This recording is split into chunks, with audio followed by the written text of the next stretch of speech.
Baudouin van Overstraten, j'ai 63 ans, je suis directeur du Jesuit Refugee Service et j'habite à Court-Saint-Étienne.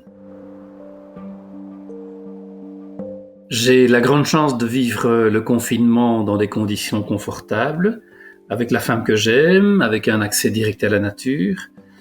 Alors, comme toute mon équipe, nous travaillons à distance et intensément.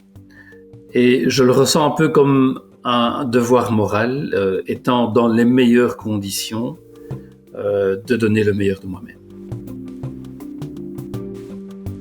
Notre association est principalement présente dans les centres fermés où sont détenus des étrangers, notamment en vue d'éloignement du territoire.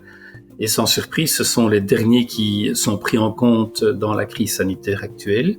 La moitié d'entre eux ont été libérés, mais le plus souvent lâchés dans la nature, et donc se retrouvent sur le trottoir en pleine crise sanitaire. Ceux qui restent n'ont plus droit à des visites, ni de leur famille, ni des ONG, ni même des parlementaires auxquels on a refusé l'accès aux centres fermés. Et nous avons de bonnes raisons de penser qu'ils se trouvent dans des conditions sanitaires qui sont inacceptables, dans des conditions morales de détresse et d'angoisse qui sont très difficiles à supporter, et dans un cadre juridique qui fait que la détention est devenue illégale.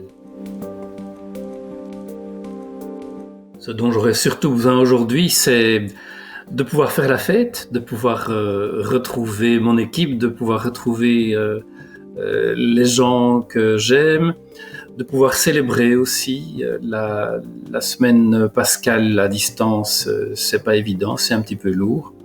Et l'un dans l'autre, oui, on se rend compte, le contact proche est indispensable. Ce qui est source d'espoir aujourd'hui, c'est d'abord de constater que, au moins provisoirement, les considérations d'humanité ont pris le devant de la scène. On redécouvre la nature.